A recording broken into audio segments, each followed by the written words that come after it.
5. prosince nebo 23. listopadu podle starého kalendáře se v pravoslavné tradici slaví jako den památky 11 božích svatých, jejichž jména jsou známa církvi.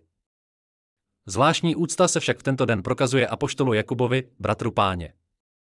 Jeho jméno se vyskytuje v evangeliu a vždy se k němu chovali s mimořádnou úctou. Církevní tradice vypráví, že svatý Jakub byl buď synem spravedlivého Josefa z jeho prvního manželství, a tedy nevlastním bratrem samotného Ježíše Krista, nebo bratrancem Spasitele, pocházejícím ze stejného rodu.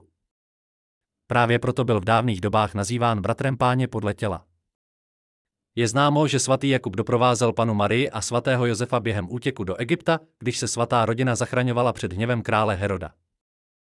Byl svědkem mnoha událostí pozemského života Krista a po nanebevstoupení Páně se stal jedním z prvních a nejváženějších biskupů Jeruzaléma. Svatý Jakub se vyznačoval úžasnou mírností, přísností k sobě samému a neobyčejnou duchovní silou. Respektovali ho i ti, kteří nesdíleli křesťanskou víru. Říkalo se, že tento člověk byl spravedlivý a svatý. Kromě apoštola Jakuba si v tento den připomínáme i jiného svatého, spravedlivého Jakuba Borovického, novgorodského zázračného muže. Jeho jméno je známé díky pozoruhodné události. Po jeho smrti jeho ostatky zázračně doplavaly po vodě na ledové kře k Borovičskému prahu. Lidé v tom viděli jasné znamení Boží a od té doby uctívají svatého jako ochránce a uzdravovatele. Z jeho ostatků pocházelo mnoho zázraků, uzdravení nemocných, pomoc v neštěstí, záchrana na cestách. K svatému Jakubovi Borovičskému se modlili o ochranu před neštěstím, o zbavení nemocí a o blaho rodiny. V lidovém kalendáři dostal tento den název Jakubův den nebo Jakov dřevorubec. V dávných dobách říkali rolníci, na Jakova dřevorubce se připravovali na zimu. 5. prosinec byl považován za poslední termín, kdy bylo možné připravovat dřevo a palivo. Věřilo se, že pokud se to nestihne včas, bude zima těžká a chladná a v domě může být nedostatek tepla. Proto se muži hned od rána chopili pil a sekr a ženy pomáhali skládat polena do dřevníků, sušit klacky a popel. Svatý Jakub byl lidmi uctíván jako patron těch, kteří pracují rukama, zejména dřevorubců, tesařů a kovářů. Říkalo se, že pomáhá těm, kteří se nebojí těžké práce a živí svou rodinu svou prací. V tento den muži prosili svatého o sílu a vytrvalost, aby měli dostatek zdraví na celou zimní sezónu, a ženy o blahobyt v domě a ochranu manželů před neštěstími. Tento den měl také svá zakázaná pravidla. Nesmělo se lenošit, protože, jak říkali staří lidé, kdo na Jakova sedí bez práce, toho v zimě čeká neštěstí. V tento den se nedoporučovalo hádat se, zejména s příbuznými, protože se věřilo, že hádka v rodině znamená neštěstí na celý rok. Také se nesmělo půjčovat peníze. Spolu s penězi se mohlo ztratit i štěstí a blahobyt. V tomto vydání se dozvíte, co se mohlo dělat, co se nedoporučovalo a co bylo úplně zakázáno. Také vám povím, jaké tradice, pověry a obřady se v tento den dodržovaly. Přeji vám dobro, lásku a blahobyt. Ať je váš domov plný radosti a vaše duše tepla z péče. Ať jsou vaše dny dlouhé a šťastné. Ať jste vy i vaši blízcí zdraví. Kdo byl apoštol Jakub, bratr Páně? Apoštol ze 70 svatý Jakub, bratr Páně, zaujímá zvláštní místo mezi Kristovými učedníky. Nazývali ho bratrem Ježíše podle těla, protože byl synem spravedlivého Josefa, toho samého, který se stal manželem Panny Marie a pozemským strážcem svaté rodiny. Jakub tak vyrůstal po boku Krista, byl svědkem jeho dětství a mládí a později se stal jedním z prvních, kdo celým srdcem uvěřil v jeho božské poslání. Od nejranějšího věku se Jakub vyznačoval zbožností a čistotou srdce. Patřil k zvláštnímu náboženskému hnutí Nazarejců. Tito lidé skládali před Bohem zvláštní sliby, zachovávat panenství a tělesnou čistotu, nejíst maso, nepít víno a nestříhat si vlasy. Jejich život byl zcela zasvěcen službě Pánu, modlitbě a zdrženlivosti. Nazarejci připomínali starozákonní proroci, lidé, kteří se vzdali pozemských radostí kvůli vyššímu cíli, kvůli duchovní dokonalosti. Když Ježíš zahájil své poslání a začal kázat království Boží, Jakub ho bez váhání následoval.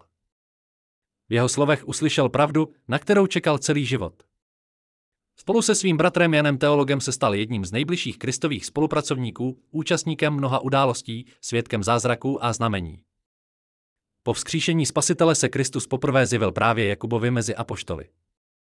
Byla to velká důvěra, znamení zvláštního vyvolení. Podle tradice sám Pán ustanovil Jakuba prvním biskupem Jeruzaléma.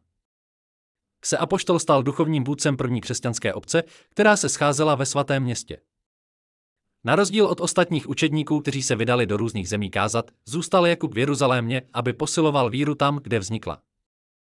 Neúnavně poučoval lidi, obracel Židy ke křesťanství, pomáhal chudým, smířoval nepřátele, utěšoval truchlící. Díky své mírnosti a spravedlnosti se Jakub těšil obrovské úctě. Naslouchali mu i ti, kteří nepřijímali Kristovo učení. Nazývali ho spravedlivým. Jakub byl spravedlivý člověk, v němž nebylo ani lsti, ani pýchy. Po dobu 30 let stál v čele Jeruzalémské církve. Právě on předsedal prvnímu apoštolskému koncilu, který se konal přibližně v roce 51. Na tomto shromáždění se rozhodovalo o nejdůležitějších otázkách života mladé církve a Jakubovo slovo bylo rozhodující. Smiřoval různé názory apoštolů a pomohl stanovit pravidla, podle nichž žila celá křesťanská komunita. Během let svého působení svatý obrátil na víru stovky Židů, ale jeho úspěchy vyvolávaly závist a hněv farizeů a zákonníků, strážců starých náboženských tradic. Nemohli se smířit s tím, že prostý člověk, který nazýval Ježíše Mesiášem, shromáždil kolem sebe tolik následovníků. A tak se rozhodli zbavit se ho. Podle tradice nepřátelé nalákali Jakuba na střechu jeruzalémského chrámu a požadovali, aby se veřejně zřekl Krista. Svatý však zůstal neochvějný. Hlasitě vyznával Ježíš Kristus, syn Boží a pravý Mesiáš. V odpověď ho shodili dolů. Pád byl strašný, ale Jakub nezemřel okamžitě. Když se k němu lidé přiblížili, byl celý zakrvácený, ale stále se modlil. Jeho poslední slova byla slova odpuštění. Prosil Boha, aby jeho vrahům tento hřích nepočítal. Smrt svatého otřásla obyvateli Jeruzaléma. Říkalo se, že po jeho mučednické smrti se na město sneslo neštěstí, začalo obléhání, vypukly nepokoje a brzy poté Římané zničili chrám. Lidé v tom viděli boží znamení odplaty za krev spravedlivého. Památka apoštola Jakuba je živá dodnes. Je považován za symbol neotřesitelné víry, mírnosti a nezištné služby. Jeho život je příkladem toho, jak lze být silný ne zbraněmi a mocí, ale čistotou srdce a silou ducha. A každý, kdo se k němu modlí, prosí o vytrvalost, trpělivost a schopnost odpouštět i těm, kteří způsobují bolest. Kdo je svatý Ignác? Patriarcha Konstantinopolský. Patriarcha Ignác, jeden z nejvýznamnějších svatých století, prožil těžký, ale vírou a odvahou naplněný život. Ve světském životě se jmenoval Nikita a patřil k významnému byzantskému rodu. Jeho otcem byl císař Michail Rangov, matkou zbožná císařovna Prokopia, vnučka slavného Konstantina VI. Mladý Nikita byl tak od dětství obklopen leskem dvora a vyrůstal v atmosféře moci, bohatství a dvorních intrik. Osud však rozhodl jinak. Když Nikitova otce sesadil z trůnu válečný Levmenin, nová moc se rozhodla odstranit možné uchazeče o trůn. Mladý 15letý carevič byl spolu se svou rodinou poslán do kláštera. Tak náhle skončil život u dvora, ale právě toto vyhnanství se stalo začátkem jeho duchovní cesty. Klášterní život s jeho tichem, modlitbami a prací mu vyhovoval. Tam jakoby našel své skutečné poslání. Nikita přijal mnišský hábit s jménem Ignác a s horlivostí se věnoval službě Bohu. Vyznačoval se neobyčejnou skromností, poslušností a neustálou ochotou pomáhat bratrům. Respektovali ho jak mniši, tak představený. Viděli v něm nejen nováčka, ale člověka s hlubokou vnitřní vírou a čistým srdcem. Ignác prožil v klášteře 33 let, stejně jako Kristus na zemi. To číslo bylo považováno za symbolické. Stejně jako Spasitel zasvětil 33 let službě lidem, tak i Ignác strávil tolik let duchovní prací a modlitbou, připravujíc se na velkou misii. Když nadešla jeho hodina, Pán ho povýšil do vysoké služby. Ignác byl zvolen konstantinopolským patriarchou.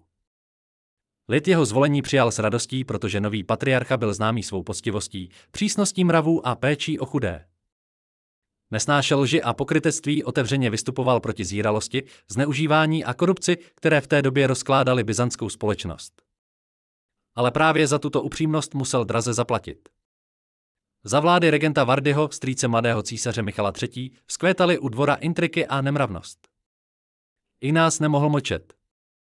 Odhaloval nemorálnost vládnoucích, připomínal boží zákony a vyzýval k pokání. Nakonec vládce, rozlobený jeho odvahou, nařídil svatého vyhnat. Na místo vyhnaného patriarchy byl dosazen učený a výmluvný Fotios, člověk světského smýšlení, zastánce mírnějších a osvícenějších názorů. To jmenování vyvolalo vážný církevní rozkol. Mnoho věřících se domnívalo, že Ignác byl nespravedlivě sesazen. I za zdmi klášterů lidé vzpomínali na jeho jméno s úctou a láskou a považovali ho za pravého pastýře církve. Historie se však vyvinula jinak. O několik let později byl tentýž Michal III. Svržen a s ním padl i jeho patron Vart a patriarcha Fotios. Tedy byl svatý Ignác propuštěn z vyhnanství a znovu dosazen na patriarchální trůn. Jeho návrat byl vnímán jako znamení boží prozřetelnosti. Lid jásal, kláštery a chrámy zvonily na zvony. Posledních 10 let svého života Ignác opět stál v čele konstantinopolské církve. Usiloval o mír a soulad, snažil se smířit příznivce a odpůrce, uklidnit spory a obnovit pořádek v církevním životě. Svou mírností a duchovní moudrostí si zasloužil hluboký respekt i těch, kteří kdysi byli jeho protivníky. Svatý zemřel v roce 877 v klášteře, kde jeho cesta začala. Před smrtí prokázal velkorysost, odpustil všem nepřátelům a odkázal svou stolici Fotiju, s nímž kdysi vedl těžký spor. Tímito činy ukázal příklad pravé křesťanské pokory a lásky. Památka patriarchy Ignatia je připomínkou toho, že síla člověka nespočívá v moci a poctách, ale ve víře, čestnosti a schopnosti zachovat čistotu duše, i když se svět kolem hroutí. Jeho život se stal symbolem vytrvalosti ducha a věrnosti Kristu, příkladem toho, jak se zkoušky mohou proměnit v cestu ke svatosti. Den Jakuba. Tradice 5. prosince. Se podle pověr dělá v tento den? V Rusku se jméno apoštola Jakuba vždy vyslovovalo jako domácí Jákov. Se svatý nazýval s obzvláštní vřelostí a úctou. Byl totiž považován za patrona poutníků a cestovatelů, ochránce těch, kteří se vydávají na dlouhou cestu. Lidé věřili, že pokud se před cestou pomodlí ke svatému Jakubovi, bude cesta proběhnout bezpečně, bez neštěstí a podvodů a cestovatel se vrátí domů zdravý a s dobrými zprávami. 5. prosinec byl pro lid zvláštním dnem. Po skončení hlavních polních prací se rolníci věnovali domácím pracím, uklízeli hospodářství, opravovali nářadí, kontrolovali zásoby na zimu, spravovali oblečení. Ale přesto nebyl tento den čistě všední. Byl považován za čas pro přilákání štěstí, zejména včelařství. Včely odedávna zaujímaly zvláštní místo v životě rolníků. Med byl nejen pochoutkou, ale také lékem, obětí Bohu a symbolem práce, trpělivosti a hojnosti. Proto se na Jakuba pořádaly veselé včelí hry. V tento den hospodyňky vyndávaly ze sklepů poslední plástve loňského medu, na stůl stavěly mísy s medovými perníky a horkým zbytkem. Podle zvyku ochutnal med jako první pán domu a poté hlasitě bzučel, napodobujíc včely. Věřilo se, že čím veseleji a hlasitěji to udělá, tím přátelštěji se včely na jaře rojí a tím bohatší bude včelín. Někdy se celá rodina sešla u stolu a začala společně bzučet, smát se a naplňovat dům radostí. Tento obřad nebyl jen vtipem. V něm žila víra, že zvuk a slovo mohou přilákat štěstí. Včelaři v tento den chodili do stodoly, kontrolovali uly a rámy a dívali se, zda je pro včely dostatek medu na zimu. Pokud našli prázdná místa, přidali krmivo, aby roj nezemřel hlady. V některých vesnicích vkládali do úlů suché větvičky lípy nebo břízy, aby včely klidně přezimovaly a nebyly znepokojovány. Svatý Jakub však nebyl jen patronem včel, ale také veškeré mužské práce. Věřilo se, že v tento den se nesmí sedět nečinně. Hospodáři se pouštěli do těžké mužské práce, opravovali koňské postroje, kontrolovali uzdu, brousili sekery, připravovali dřevo. Práci bylo třeba vykonávat s modlitbou a vděčností, aby zima proběhla bez nouze a bíd. Lidové pověry naznačovaly, že podle počasí na svatého Jakuba lze soudit o nadcházející zimě. Pokud od rána sněžilo s krupobytím, očekávalo se brzké ochlazení a časný nástup zimy. Jaký je svátek Jakova s krupobytím, takový bude i svátek Matriny 22. prosince. Pokud byl den klidný a jasný, doufalo se, že mrazy ještě brzy nepřijdou a zima bude mírná a příznivá. V mnoha vesnicích byl Jakovův den také dnem odpočinku od starostí. Lidé se scházeli, zpívali písně, vyprávěli příběhy o zázracích svatého Jakuba. Staří lidé učili mladé vážit si práce, zachovávat mír v rodině a nezapomínat děkovat Bohu za uplynulý rok. Den svatého Jakuba, nebo jak se v Rusku říkalo, Jakov Guznik, byl časem mužské práce, hospodářských starostí a klidného rodinného pohodlí. Věřilo se, že v tento den svatý patronuje všem, kteří pracují rukama, zejména těm, kteří umí zacházet se dřevem, železem nebo kůží. Muži se od časného rána pouštěli do práce, která vyžadovala sílu a zručnost. Kontrolovali koňské postroje, opravovali řemeny, mazali kola vozů, brousili nástroje. Vždyť od funkčnosti postroje závisela jak práce, tak i život. V zimě mohla porucha na cestě znamenat neštěstí.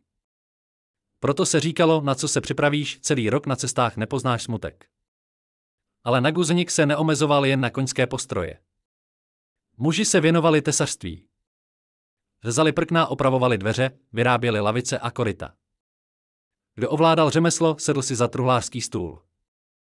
Starší učili mladé vyrábět věci potřebné v hospodářství.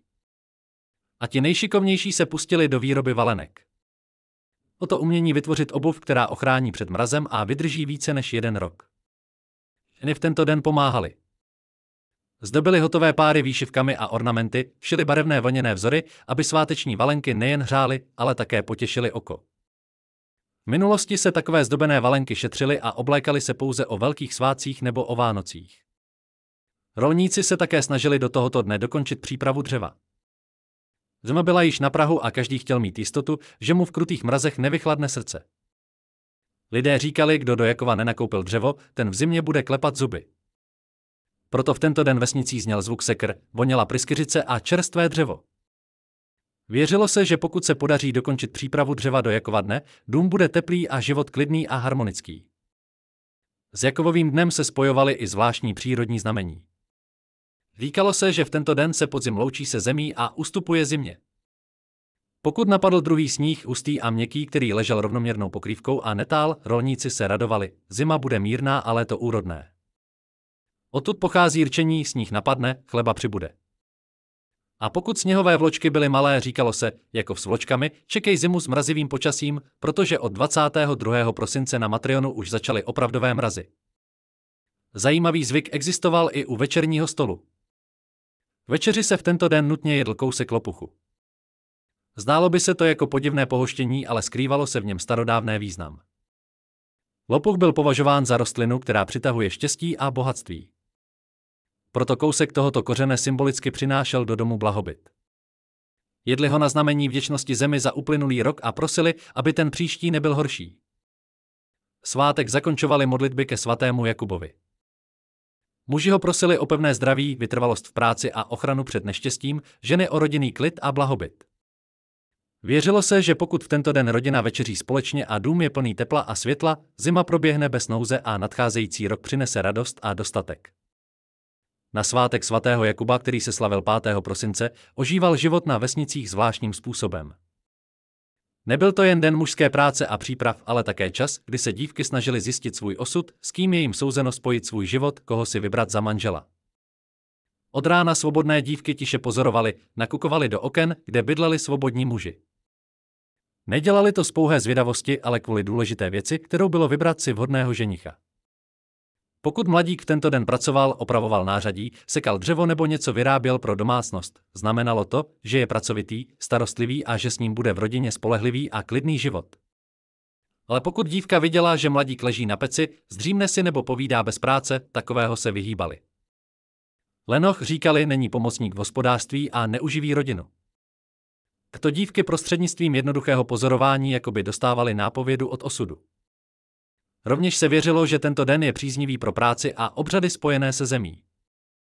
Podzim vstupoval do své poslední fáze a lidé se snažili uklidnit zemi před zimním spánkem. Za tímto účelem vynášeli na pole zbytky koláčů upečených na včerejší svátek podzimní kazanská. Hospodyňky je rozlomily a hodily na zem se slovy: pták potěší zemi, země oživí úrodu. Zbytky jídla měly přilákat ptáky a jejich zpěv podle pověr uklidňoval zemi a připravoval ji na nový úrodný rok. Dívky, které toužily co nejdříve se vdát, vstávaly v tento den ještě před svítáním. Věřilo se, že brzká práce přináší štěstí v rodinném životě. Vzali do rukou přízy, stuhu a začali plést slavnostní opratě na svatební kočár. Tyto opratě nebyly jen ozdobou, ale symbolem budoucího manželství. Pevné, rovné, vzorované, to znamená, že i rodinný život bude harmonický, vyrovnaný a plný lásky. Pokud dívka stihla opratě vyrobit do večera, mohla je darovat chlapci, který se jí líbil, jako projev sympatie a připravenosti stát se hospodyní. Takový dar byl považován za vážný záměr, téměř jako vyznání lásky. Existovalo však i varování. Pokud se věnec povedl křivý s uzly a nerovnými smyčkami, svědčilo to o nešikovnosti, a tedy o nepřipravenosti na rodinný život. Chlapci se takovým dívkám vyhýbali, protože v minulosti se pro budoucí manželku považovala za nejdůležitější schopnost pracovat, být pečlivá a hospodárná. Které nestihli dokončit věnec do konce dne, trápilo přísloví, letos se nevdáš. Starší ženy je však utěšovaly slovy, spěchem štěstí nezískáš. Vše v pravý čas ti Bůh dá. Večer, když byly všechny denní práce hotové, se v domech scházely rodiny. Na stůl se dávalo pivo s medem, pekly se palačinky s marmeládou a zelené koláče. Muži vyprávěli novinky, dívky zpívaly a staré ženy vzpomínaly na staré pověsti a přísloví. Za společné veselí, smích a vůni čerstvě upečeného chleba vládla v domech zvláštní atmosféra pohody a vděčnosti za prožitou podzimní sezonu. Po večeři se ženy odebraly do samostatné místnosti, kde prováděly tiché domácí obřady. Zapalovali svíčky, šeptali modlitby a zaklínadla na bohatství, zdraví a blahobyt. Nedělali to z pověrčivosti, ale z touhy nasměrovat energii tohoto dne k dobru. Den svatého Jakuba byl totiž považován za den, který přináší štěstí. Vše, co si v tento večer člověk přeje s čistým srdcem, se určitě splní. Se podle lidových pověr nesmí v tento den dělat. 5. prosince, den svatého Jakuba, byl od dávných dob považován nejen za církevní svátek, ale také za čas, kdy je svět lidí a přírody obzvláště citlivý na dobré nebo neopatrné činy. Vši předkové k tomuto dni přistupovali s mírným napětím. Viděli v něm mystickou sílu, schopnou ovlivnit osud, zdraví a dokonce i blahobyt. S úsvitem začaly zvláštní ranní obřady. Lidé věřili, že obyčejná voda vypita nalačno může uzamknout radost a energii na celý rok. Proto se 5. prosince ráno přísně nedoporučovalo pít obyčejnou vodu. Věřilo se, že směje štěstí a povede k nudnému, jednotvárnému životu. Co toho existoval krásný a starodávný zvyk. Za úsvitu bylo třeba sníst lžíci čerstvého medu a poté se 3krát napít svaté vody. Tento rituál nebyl pouze symbolický, byl považován za skutečné požehnání na celý rok dopředu. Med měl v tento den zvláštní význam. Nazývali ho darem slunce a věřili, že v každé kapce žije síla života a teplo léta. Lidé věřili, že med posiluje tělo i ducha, chrání před nemocemi a neštěstím a přináší štěstí do domu. Říkalo se, kdo v den svatého Jakuba sní med, bude celý rok zdravý. Věřilo se, že čím více medu člověk v tento den sní, tím silnější bude jeho zdraví a tím klidnější budou zimní měsíce. Tento zvyk dodržovali obzvláště přísně dívky. Odmítnout med v den svatého Jakuba bylo považováno za špatné znamení. Podle lidových pověr mělo množství snědených sladkostí přímý vliv na úspěch v osobním životě. Říkalo se, čím více medu, tím více nápadníků. Dívky se s úsměvem navzájem pohostily a říkali, že med přitahuje lásku jako včela květinu. Věřili, že ten, kdo sní lžíci medu s čistými úmysly, přiláká do svého života pozornost hodného člověka. Ale ne všechno bylo v tento den povoleno. Existovaly i přísné zákazy, zejména týkající se peněz a dluhů. 5. prosince se nedoporučovalo půjčovat peníze. Věřilo se, že spolu s penězi člověk dává i své štěstí. Navíc taková pomoc mohla skončit skutečným neštěstím. Dluhy poskytnuté v den Jakuba se málo kdy vracely a někdy přinášely do domu hádky a finanční ztráty. Proto se i ti nejlaskavější a nejštědřejší lidé snažili v tento den zdržet se podobných laskavostí. Pokud někdo sám dlužil peníze, snažil se je právě v den Jakuba vrátit, aby se neprotahovaly staré závazky. Lidová moudrost říkala, nestarej se o dluhy v zimě, přivoláš na sebe neštěstí. Vrácení dluhu v tento den bylo považováno za znamení očištění nejen peněženky, ale i svědomí. Nedoporučovalo se také vystupovat jako ručitelé nebo dávat sliby, zejména ty, které se týkaly cizích záležitostí.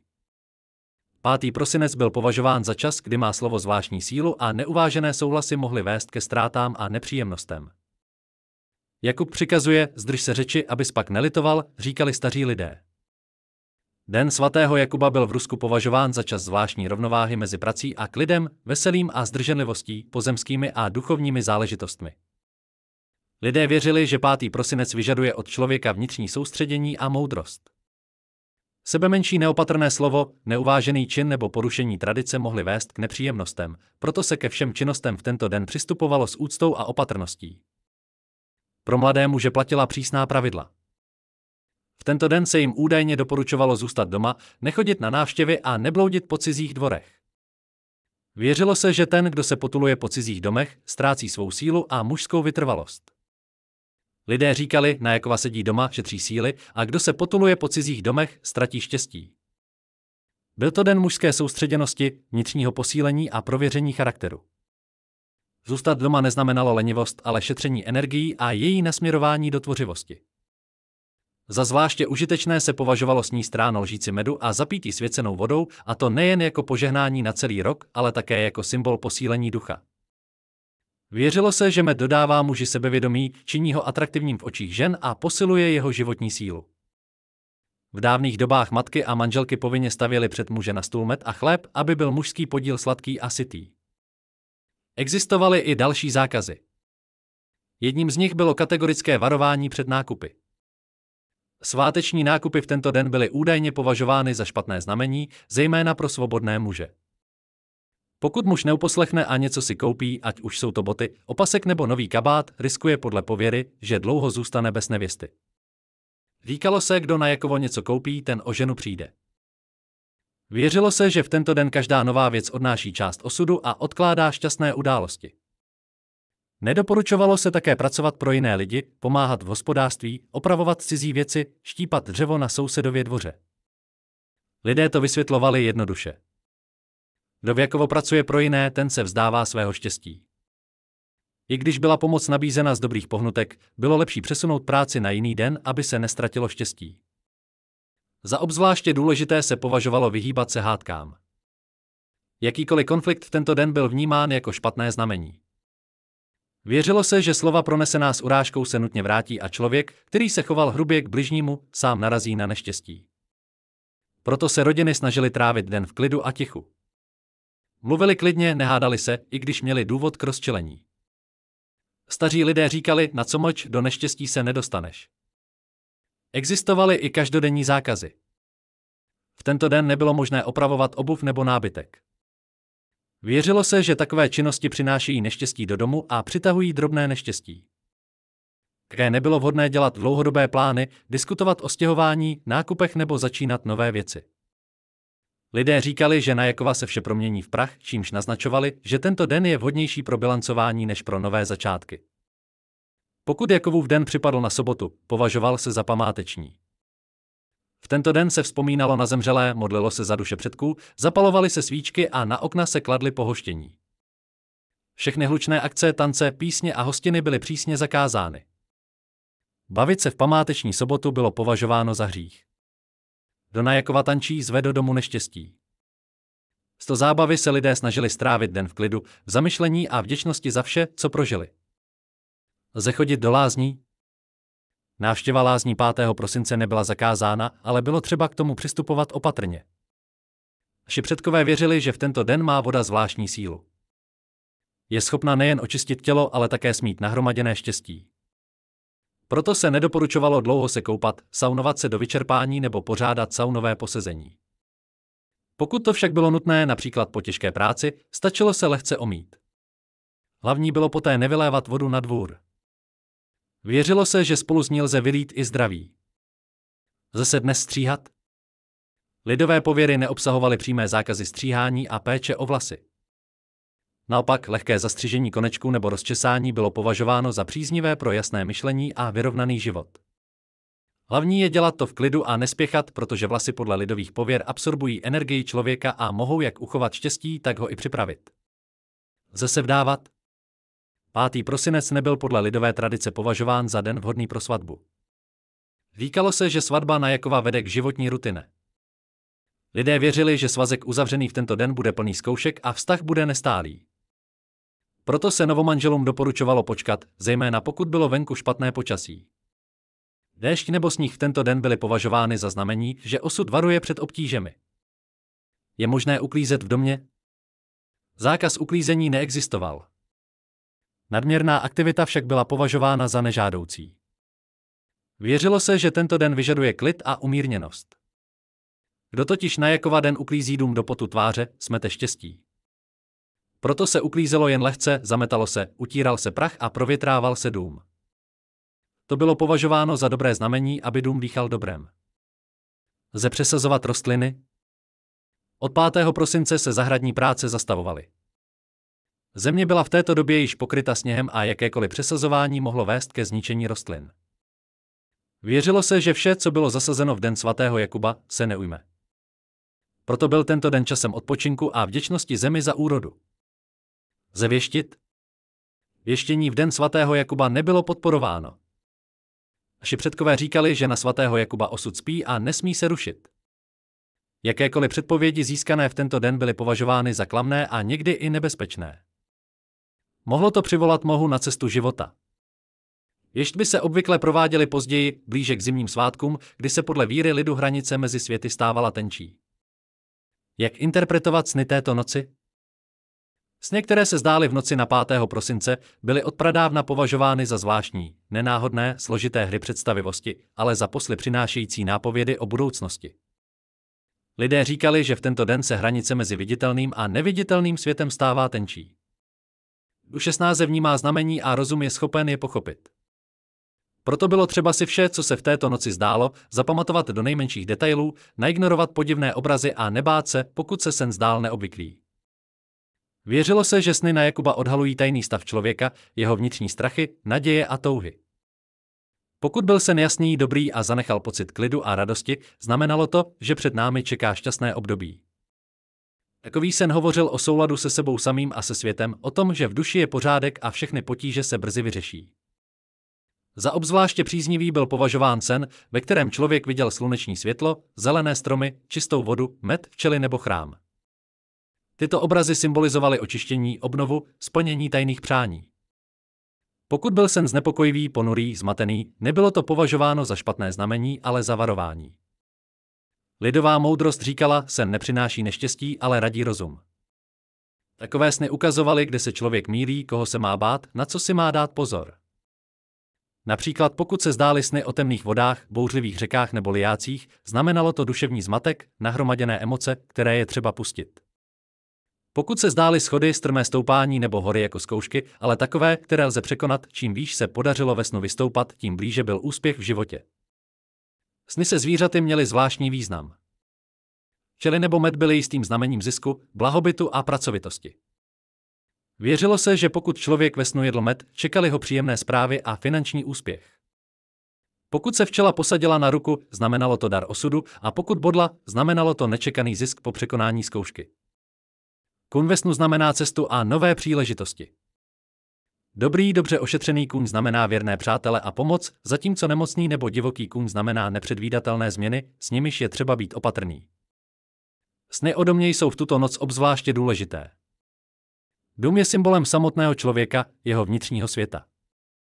Pokud je ve snu obydlí prostorné, světlé, s čistými okny, znamená to, že duše je klidná a život se ubírá správným směrem. Pokud byl dům tmavý s rozbitými dveřmi nebo špinavými podlahami, je to známka únavy a emocionálního vyhoření. Takový sen říkal, je třeba se zastavit, odpočinout si, uvést myšlenky do pořádku, jako hospodyňka uklízí v domě. Sny o blízkých jsou také významné. Pokud se ve snu objevili zemřelí příbuzní, není to důvod k obavám. Naopak věřilo se, že předkové přicházejí varovat nebo podpořit. Pokud mlčí, znamená to, že je třeba pozorněji naslouchat intuici, vnitřnímu hlasu. Pokud se usmívají, čekají vás radostné události. A pokud vás o něco žádají, je to připomínka nějakého zapomenutého slibu nebo nedokončené záležitosti, kterou je třeba dokončit. Sny o cestách a křižovatkách v noci na Jakuba hovořily o volbě, která brzy nastane. Pokud byla cesta rovná a jasná, rozhodnutí bude snadné, cesta se otevře sama. Pokud se cesta ztrácela v mlze, je třeba počkat a nespěchat z závěry. Křižovatky vždy symbolizovaly moment osudového rozhodnutí. Pokud člověk ve snu stál na křižovatce, znamená to, že nastal čas přemýšlet o změnách. Ale je třeba jednat ne ze strachu, ale s vírou v dobro. Zvláštní význam měly sny s vodou. Čistá voda symbolizovala očištění, nový začátek, duchovní růst. Koupání v průzračné vodě symbolizovalo uzdravení a obnovení sil. Chavná nebo stojatá voda symbolizovala, že se v člověku nahromadily pochybnosti a únava, kterých se je třeba zbavit. Lidé věřili, že pokud se po takovém snu umyjí svatou vodou a řeknou sen z vody do vody, úzkost odejde a všechno zlé se nesplní. Pokud se ve snu objevily květiny, znamenalo to duchovní probuzení, radost a lásku. Bílé květiny znamenaly čistotu a harmonii, červené vášeň a nové city, žluté závist ze strany okolí. Ale pokud je člověk ve snu někomu daroval, je to naopak znamením štědrosti a otevřeného srdce. Utržené květiny varovaly, není třeba spěchat, možná se člověk příliš snaží udržet to, co má jít svou cestou. Ptáci, kteří se této noci zdáli, byli považováni za dobré znamení. Let ptáka k svobodě a blahobytu. A pokud se pták posadil na rameno, byl to posel štěstí. Černé vrány nebo havrani kroužící nad hlavou však znamenali neklid a schon. Po takových snech se doporučovalo strávit den v klidu, vyhýbat se rozhovorům o penězích a nehádat se. Pokud se člověku zdálo, že létá a stoupá do vzduchu, bylo to považováno za symbol duchovního růstu. Takový sen ukazoval, že člověk je připraven překročit hranice toho, na co je zvyklý, a najít své poslání. Pokud však ve snu padal, znamenalo to nejistotu, ale ne neštěstí. Takové sny pouze připomínaly, že je třeba stát pevně na nohou a nepochybovat o sobě. Zvláštní pozornost se věnovala pocitům, které sen zanechal. Pokud byla po probuzení duše klidná, znamenalo to, že sen byl požehnaný a nevyžadoval výklad. Pokud však bylo srdce těžké, lidé radili umýt se tekoucí vodou a vyslovit, kam teče voda, tam odchází sen. Tak člověk smyl z sebe zbytečné obavy. Někdy člověk ve snu viděl oheň teplý a měkký jako svíčka, nebo jasný jako táborák. To bylo vždy dobré znamení, symbol očištění a vnitřní síly. Pokud oheň hřeje, znamená to štěstí, pokud pálí, znamená to silné emoce, vášně, které vyžadují zdrženlivost. Na Rusku se věřilo, že sny z této noci by se neměly vyprávět před polednem.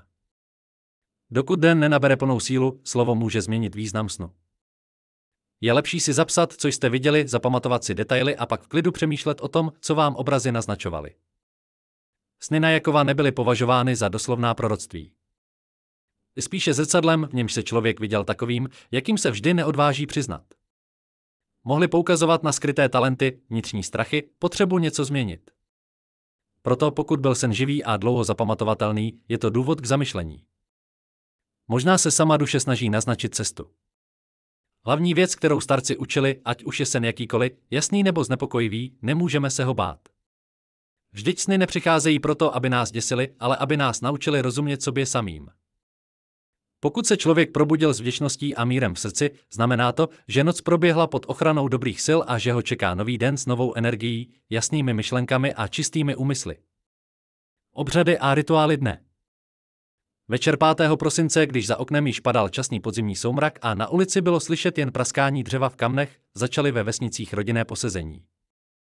A to zvláštní doba, nejen večeře, ale skutečná domácí oslava, kdy se celá rodina scházela u jednoho stolu, vzpomínala na uplynulý rok, sdílela novinky a radosti.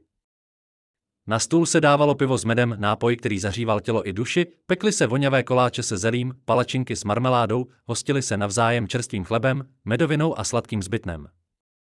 Sníh, vůně těsta a zvuky bzučících samovarů naplňovaly izbu. Ale když se večeře chýlela ke konci, ženy vstaly od stolu a odešly do jiné místnosti. Tam začínala druhá, tajemnější část večera.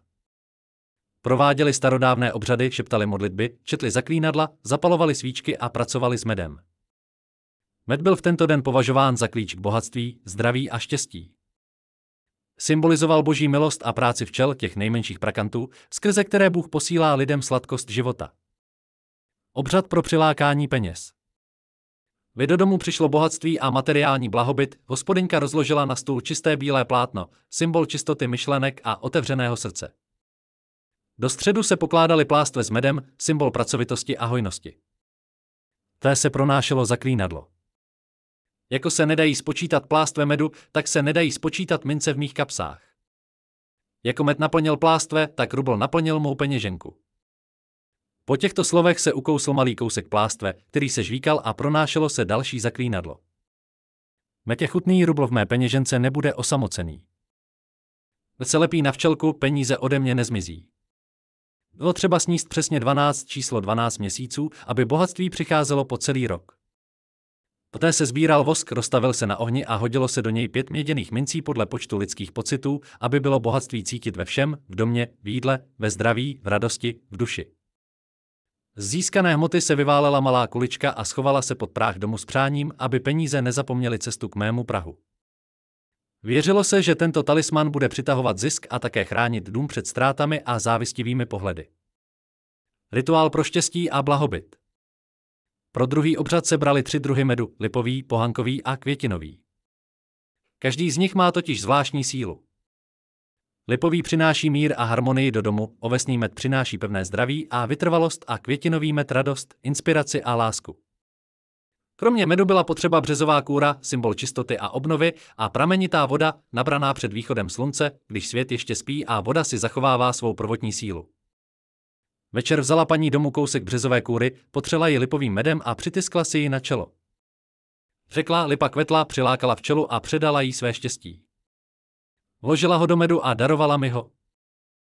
Té se 3krát umyla pramenitou vodou, aby smyla vše staré a nepotřebné a vpustila do života obnovu.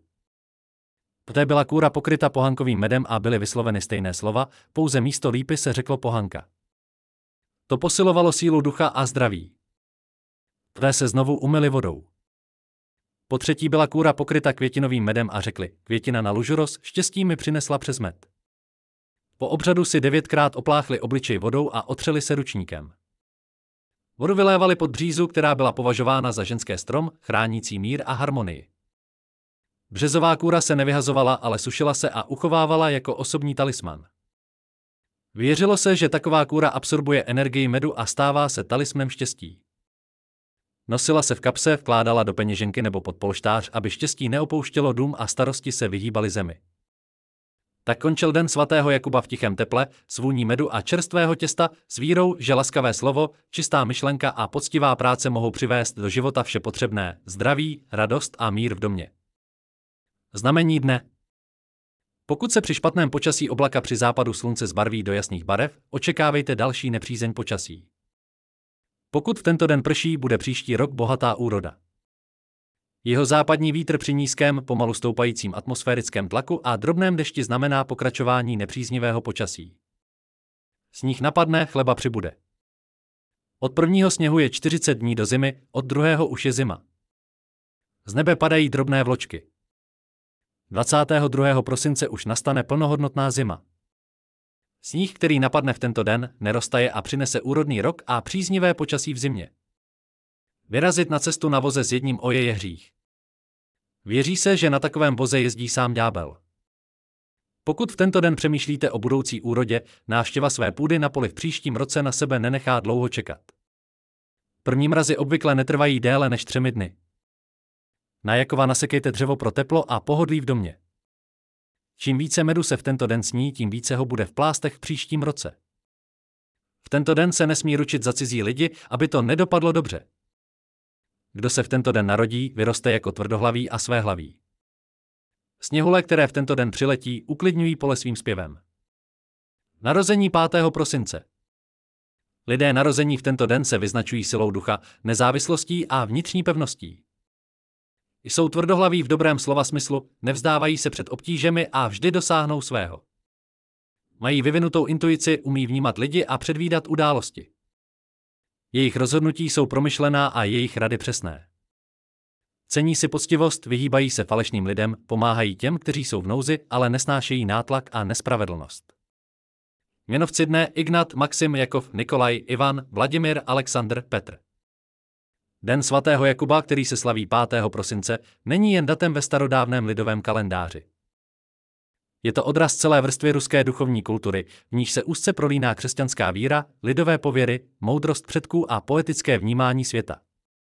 Díky dnům, jako je Jakov Guzník, můžeme vidět, jakým hlubokým smyslem žila starověká Rus, jak lidé chápali práci, rodinu, lásku, zdraví a dokonce i sny, kterým přikládali zvláštní význam. Tento den jakoby v sobě spojoval vše, co je v lidském životě cenné. Ráno modlitba a práce, přes den péče o dům a večer rodinné posezení, kdy se u stolu scházely všechny generace. V každé činnosti byl cítit řád a smysl. Zásoba dřeva nebyla jen fyzickou prací, ale symbolem připravenosti na zimu, opravou postrojů, projevem péče o koně, bez nichž rolník nemohl žít, pohoštěním medem, vděčností přírodě za její štědrost. Lidé žili v rytmu země a každá maličkost měla svůj význam. Zvláštní místo v tento den zaujímal med. Byl lékem, pochoutkou i součástí obřadů. Jeho sladkost symbolizovala milost a pracovitost a samotná včela byla považována za posla dobra a pořádku. Není divu, že v obřadech 5. prosince se med používal k přilákání štěstí, bohatství a harmonie. V těchto rituálech nebyla magie v moderním slova smyslu. Tato důvěra ve svět, přesvědčení, že dobré slovo a čistý úmysl mohou změnit život. Lidé věřili, že vše živé je propojeno a med není jen produkt, ale dar boží, který v sobě obsahuje sílu slunce a práci včel. Mnoho z lidových tradic svátku Jakuba bylo spojeno s vnitřním stavem člověka. Mužům se v tento den doporučovalo zůstat doma, neplýtvat silami na maličkosti a soustředit se na hospodářství ve svém domě. To je učilo zodpovědnosti, schopnosti být pánem nejen dvora, ale i vlastního osudu. Ženám byla přidělena role strážkyň tepla a pohodlí. Nejenže připravovali a zdobili dům, ale také se věnovali obřadům zaměřeným na prosperitu rodiny. Všechno bylo promyšlené, všechno podřízené harmonii. V každé tradici zaznívala péče o vnitřní rovnováhu, mír a úctu k zákonům přírody. I zákazy, které se v tento den dodržovaly, měly moudrý smysl. Nepůjčovat si z chamtivosti, ale aby se spolu s penězi nepředávalo i štěstí. Nepořádat hlučné oslavy, aby se nevyrušila podzimní ticho a klid země, která se již připravovala ke spánku. Nevěštit, aby se nerušil osud, dokud sám neotevře své dveře. Nejednalo se o zákazy v přísném slova smyslu, ale o připomínky. Všechno má svůj čas, všechno má svůj pořad. A samozřejmě sny, které se zdály v noci na Jakuba, měly zvláštní význam. V nich lidé viděli zrcadlo duše, nápovědu shora, odraz neviditelných procesů, které se odehrávají v životě člověka. Sny učili pozornosti a sebepoznání. Pokud byl sen jasný, byl to znak harmonie. Pokud byl znepokojivý, připomínal, že je třeba něco změnit, odpustit urážku, uvést myšlenky do pořádku. I ty nejděsivější sny nebyly považovány za rozsudek, ale za radu, za příležitost pochopit, kde se člověk šel z cesty. Takový přístup je překvapivě zralý. Učil nebát se, ale naslouchat sobě samému. Večer 5. prosince končil posezením. Rodiny se scházely u chleba, medu a piva, vzpomínali na staré příběhy a sdíleli své naděje. A po večeři ženy prováděly rituály ne kvůli kouzlům, ale kvůli míru v domě. Kouzla a rituály s medem, kůrou a vodou byly způsoby, jak posílit víru a nasměrovat energii do dobrého směru. Připomínali vděčnost a to, že štěstí nepřichází samo od sebe. Je třeba ho chránit, vytvářet a pěstovat jako květinu. Ve všech zvicích a pověrách tohoto dne je cítit hluboká úcta k životu. Lidé nerozdělovali svět na svaté a světské. Viděli boží prozřetelnost ve všem, v práci, v jídle, ve vodě, ve spánku, ve slově. Je jednoduchý ranní úkon, jako je sníst lžíci medu a zapít svatou vodou, byl naplněn symbolikou. Není to jen rituál pro štěstí, je to akt uvědomění. Člověk začínal den s vděčností a vírou, že se mu dobro vrátí. Den Jakuba nás učí, že každý čin má význam. Každá maličkost se může stát zdrojem změn, pokud ji činíme s dobrým úmyslem. Připomíná nám, že bohatství není jen peníze, ale také mír v duši, teplo rodiny, zdraví a schopnost radovat se z jednoduchých věcí. Že štěstí nehledáme jinde, ale vytváříme ho uvnitř sebe a pak se o něj dělíme s ostatními. V dnešním světě spěchu a povrchních hodnot zní tyto starodávné tradice obzvláště moudře. Vrací nás ke kořenům, k vděčnosti, k úctě k zemi, k uvědomění si, že všechno dobré vyžaduje čas a pozornost. 5. prosince, den svatého Jakuba, není jen vzpomínkou na staré časy, ale připomínkou věčných věcí, míru, víry a ticha. A možná, pokud se v tento den zastavíme, zaposloucháme se do sebe, vzpomeneme si na slova předků a prostě řekneme: děkuji, svět se opravdu stane o něco lepším.